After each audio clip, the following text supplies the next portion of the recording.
IVM.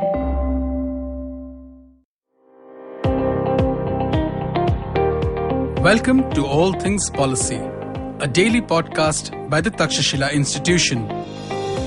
We are a bunch of policy nerds based in Bengaluru, and we like bringing fresh perspectives to Indian affairs and Indian perspectives to global affairs. So grab a cup of coffee, sit back, and join us for today's chat.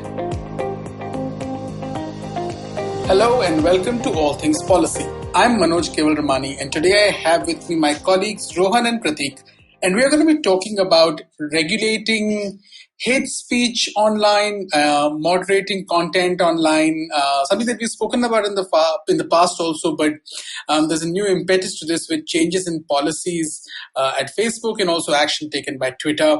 And we'll get into all of that in a bit. But before we do, let me just tell you guys that Takshashila is going to be hosting an interesting one-of-its-kind event on October 28th at 5:30 p.m. in the evening. You can join us online for that conversation. It's going to focus on how we can vaccinate up to 1 billion Indians against COVID-19. With the vaccination hopefully on the horizon, it's time to sort of get plans ready. And we have a new document which talks about a 4-stage strategy to accomplish this goal. So if you can, do join us for that event. Details will be available in the show notes and also on our website, takshashila.org.in. With that said, let's just get on with today's conversation. Hi, guys. Hello. Okay, so Rohan, I want to begin with you.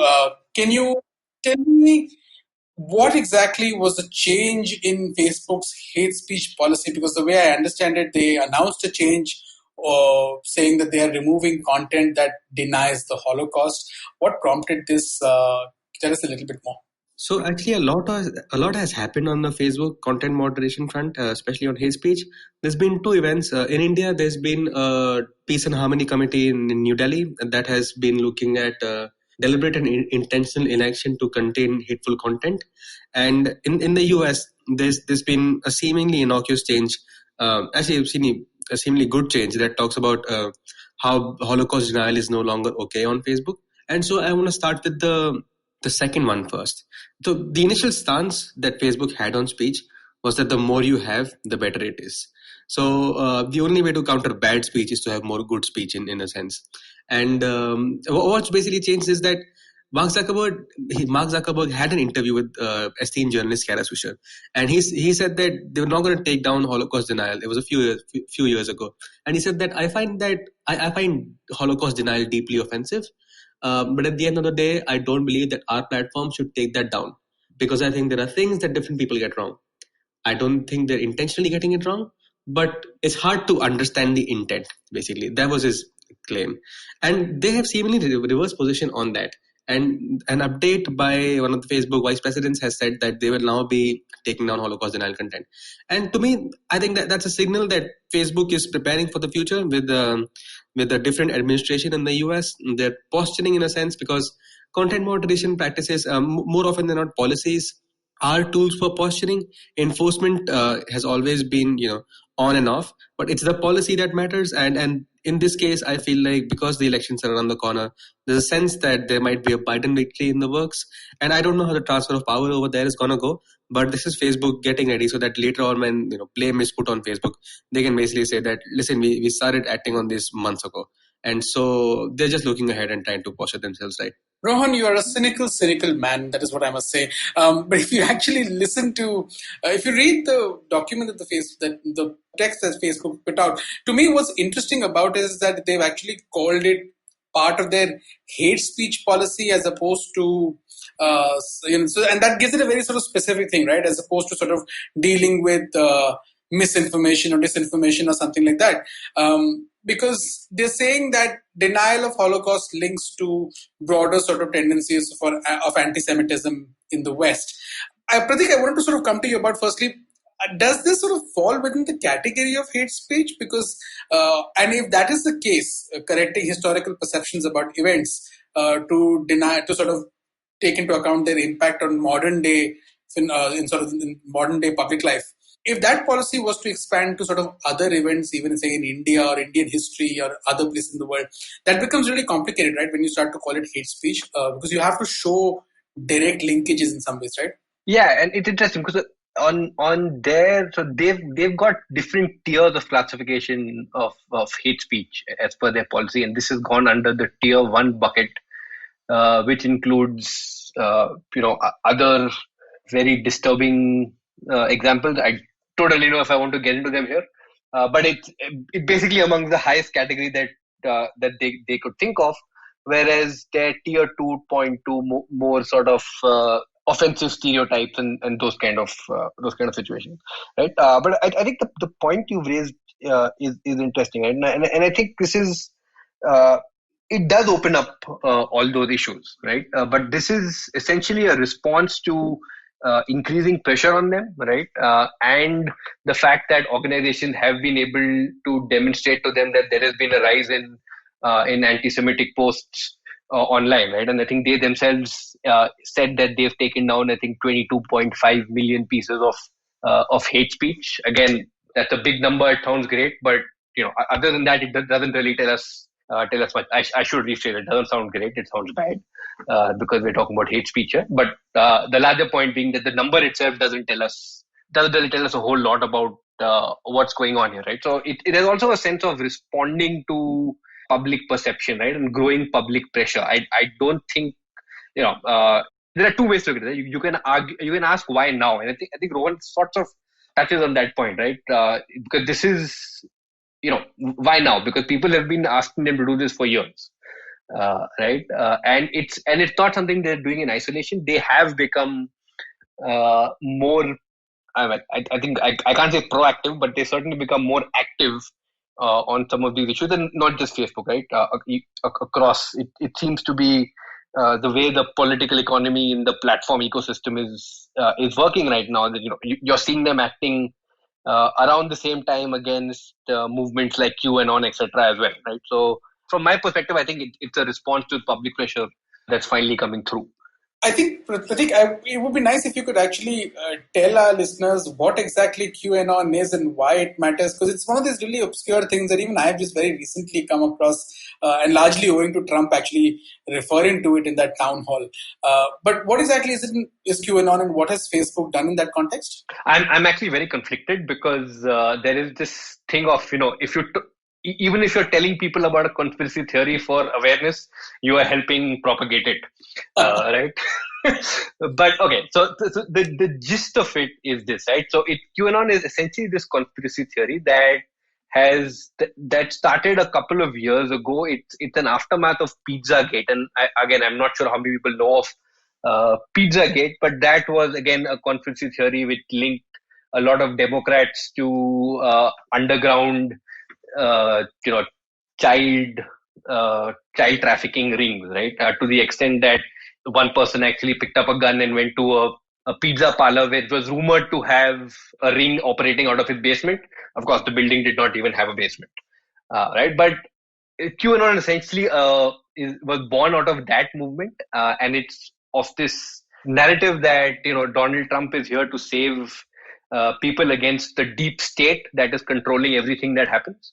And yeah, it mysteriously appeared on 8chan a few years ago when a user that no one really knows who it is called Q started posting various conspiracy theories those are called Q drops. Right now, of course, over the years it has evolved, it has grown, and I think this year it's seen a significant growth, both in terms of people who seem to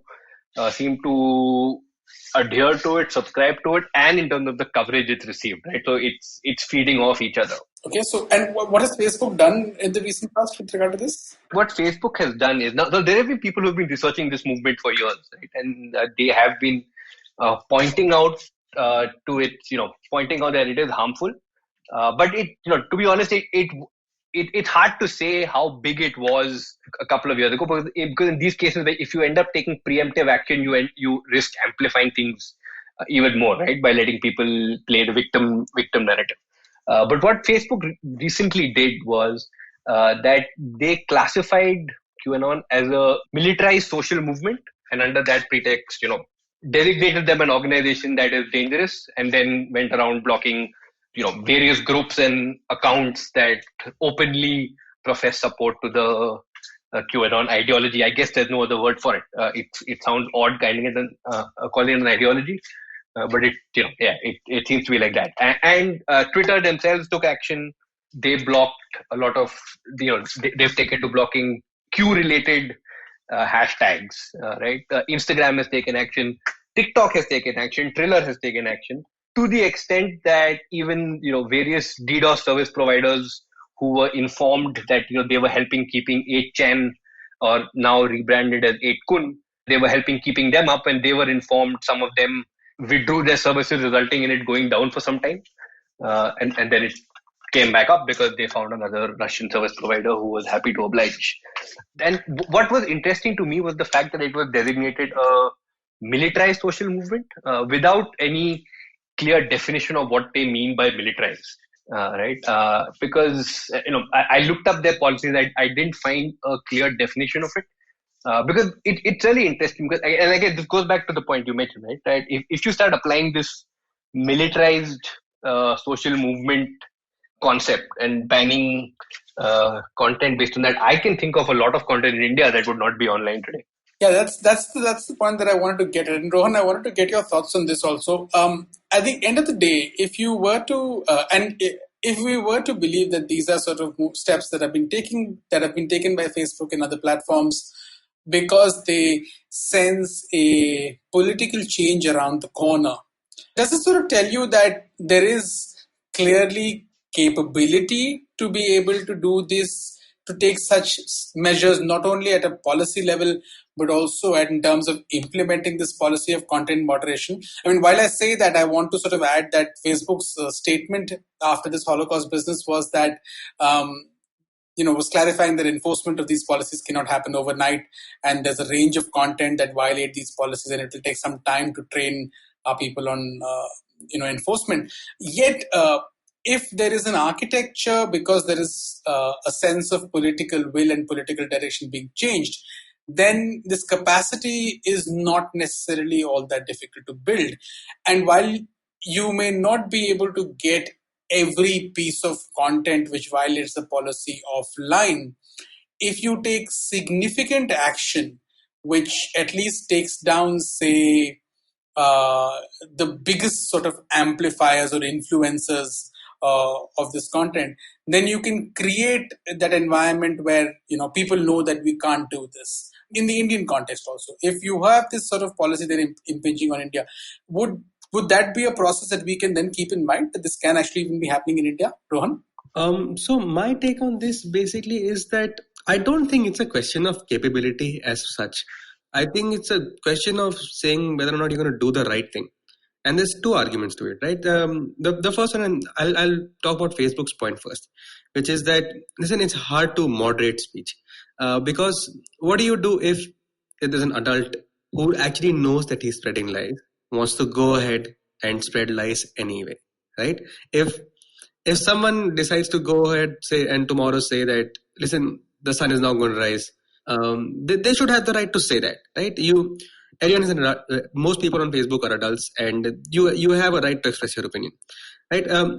Where that conflicts actually is that that you just can't say some things out loud, and like this is like, for example, Holocaust denial. It's not something that's that's a gray area. It's very critically something that just needs to be banned because this is the right thing to do. I mean, it just doesn't serve anyone's purpose to deny a Holocaust. So capability, yes, as you said, it's not something that will be built overnight. But I also don't think it's the issue here. If that basically started by saying, the first time that came across posts that were denying the Holocaust, if they started by saying that, listen, this is not okay, we're going to take it down, this wouldn't have been an issue. Instead, we're coming after years of slow awakening that basically say that we are not sure what the right thing here is. And now they basically come to this conclusion that, oh, well, it turns out Holocaust denial is actually not okay. So I feel like saying what the right thing is is a lot important. Like as a matter of signaling, is more important than the capability itself. Because as you've seen, capability is something that can be produced over time, given the resources that companies like Facebook and Twitter have.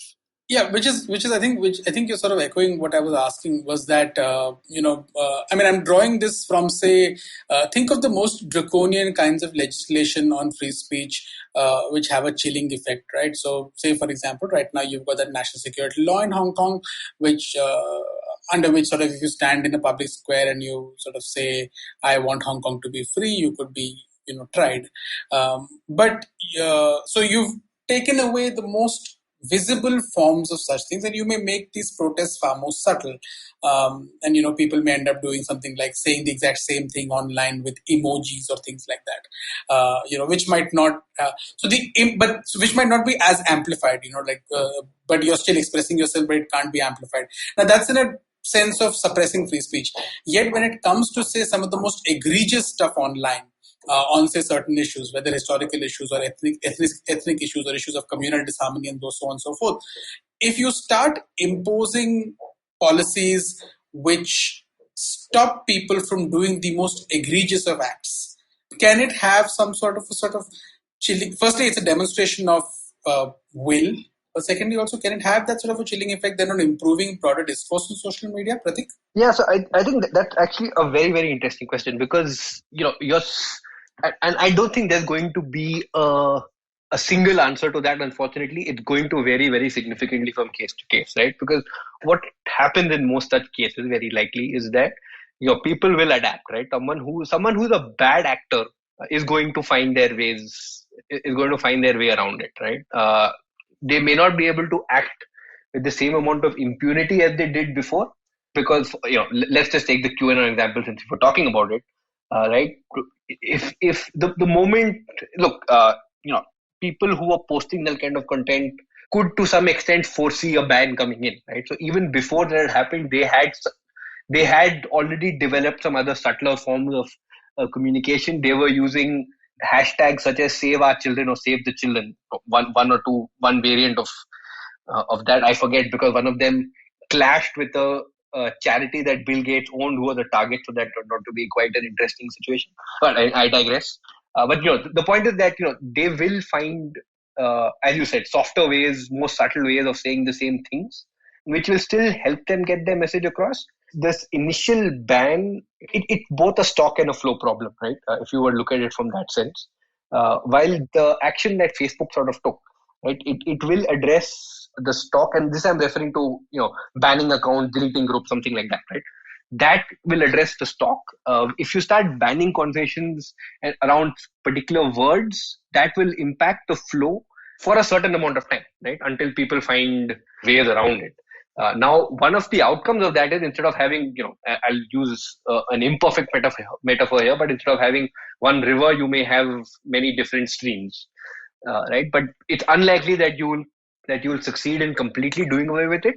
But that doesn't mean you don't take any sort of action, right? And I think it's also important to remember here that Facebook, or when singling out Facebook, but social media platforms are just one component of the information ecosystem, right? You have mainstream or traditional media outlets playing their role as well, right? And there are case studies that are coming out of the US right now, showing their role in amplification of this sort of content as well, right? Problematic content, hate speech, even misinformation. A lot of it is being amplified, or those narratives are being sustained by the way the traditional media treats some of these stories, right? Because it's interesting. Sometimes, and I'm going to come back to these sort of actions, as you said, right? Because sometimes it's the difference between, and I'm quoting from Ben Thompson here, it's the difference between story in lowercase versus story in uppercase, right? Because sometimes the platform action itself becomes the story, and then that keeps it in the news cycle for longer, right? I think an example of this was what happened with the New York Post recently. Without going too much into detail, right? They basically published a story of questionable provenance. Both Facebook and Twitter took action against it. Twitter decided to block those URLs completely. Facebook just said they are downranking it pending third-party fact check. Right now, the fact that Facebook and Twitter took action against it became, as big a story as the initial story itself. And I think what got missed, or what seems to be getting missed out, is the fact that, questionably or arguably, New York Post should have never reported that, because it came with such, I mean, there are a lot of red flags leading up to, down the entire story, that you have to question that, hey, why was it reported in the first place, and why are Facebook and Twitter having to clean up the mess that someone else made? Right? And it does sound like I'm taking their side, but I'm just trying to make the case that it doesn't help if you place all the responsibility on platform, right, or a disproportionate amount of responsibility on platform, because then you also give them a disproportionate amount of power. Yeah, that's fascinating, right? I mean, it has to do a lot with also the ecosystem within which, or through which these sort of ideas and these sort of stories and these sorts of conspiracies sort of emerge, and how that also plays a role in sustaining them. But I mean, I think that the metaphor that you used of, the multiple different streams is interesting, because, I mean, I guess then the question is for policymakers is to decide whether it's okay to have these multiple different streams, which may be difficult to monitor because they become subtler, or is that better than having a big river of absolute nonsense which can flood public discourse, and create then its own problems, and each of those has sort of represent its own set of challenges. Yeah. Whatever you end up doing, given, like you said, how society sort of imbibes this stuff. Okay, so with that, Rohan, I'm going to come to you. Final thoughts on this issue. Where do you think this is heading? I don't know where it's heading, but I'll offer my final thoughts on this, which is listen, all of this from Facebook regarding the Holocaust denial bit is posturing, according to me. And long story short, in action, enforcement matters as much, if not more, than policy. Okay, so no matter how enforcement changes, there are always going to be stakeholders who are going to be left wanting. The way I think about it, one of the biggest features of social media is that it puts speech online, right? So misinformation, disinformation, lies existed long before that. I mean, you can, and it wasn't confined to Indian borders. Like you can look at the history of Barcelona and Real Madrid and how that shaped up. Like it's amazing how many lies went into that history of rivalry. But with these platforms that we have today, a significant portion of the speech is in the public domain with records of who said what. That gives us the opportunity to decide what is and isn't acceptable as speech. It's that complicated process where some stakeholders take longer to act than they actually should. And for me, this example of Facebook and Holocaust denial is just perfectly fits into that logic, right? And it may not always look like the needle is moving forward, but like the important thing here is that the needle exists, and like we have to keep asking for accountability, even though it comes like 4 years later than it actually should have. So that's all I had to say. All right, Pratik, any last thoughts? Yeah, I'm just going to end on a pessimistic note. It's great to have a needle, but we are using that needle against Excalibur. Or that, yeah. All right. So with that, I'm going to drop my little metaphor of a stitch in time perhaps saves 9, given Rohan's been talking about needles. But I guess this is Facebook's stitch a little after the horse has been sort of left the barn. Anyway, with that, we'll sort of call it a day. Thanks so much for listening to us. And if you have any thoughts about what's been happening in the content moderation space on social media and on these platforms, do share them with us. And also do remember to join us for our special event on a vaccine strategy for India to deal with COVID-19. That's on October 28th at 5:30 p.m. Details in the show notes. Thanks so much, guys. If you liked our show, don't forget to check out other interesting podcasts on the IVM network. You can tune into them on the IVM Podcast app, ivmpodcast.com, or wherever you listen to your podcasts.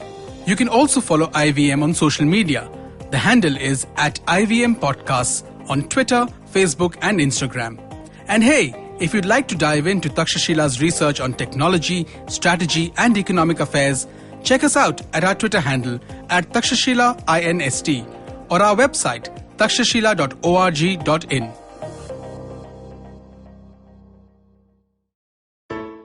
I hope you enjoyed that show.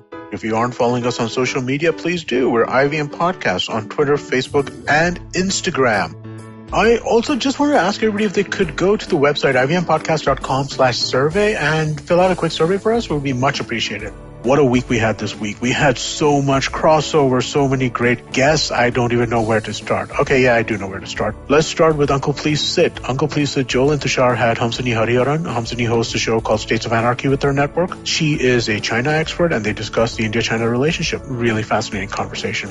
Cyrus had 2 conversations this week instead of our normal Thursday Cock and Bull. Great conversations, both of them. We'll be back with our regular Cock and Bull next week. But this week, you could definitely check out the conversation he had with Varun Grover. Really fascinating stuff. And Nikhil Taneja, who was the founder of Yuva and the creative director for the India Film Project Festival, which is going on this weekend. He was on the show as well. Cyrus was also on Advertising is Dead this weekend with Varun Dugirala. Cyrus and Varun discussed Cyrus's intent on randomness. Ranveer Brar guested on Gauri Devi Dayal show. This rounds on me. Another amazing conversation over there. Priyanka Khimani, one of the best IP lawyers in this country, was on Storytellers and Storysellers for a fascinating conversation. Definitely do check that out. And finally, I wanted to congratulate Zarina Poonawala for her 100th episode. She had Ashish Vidyarthi as a guest on that. If you have not been listening to the Empowering series, please do. It's one of the great shows out there. And with that, I hope to see you again next week.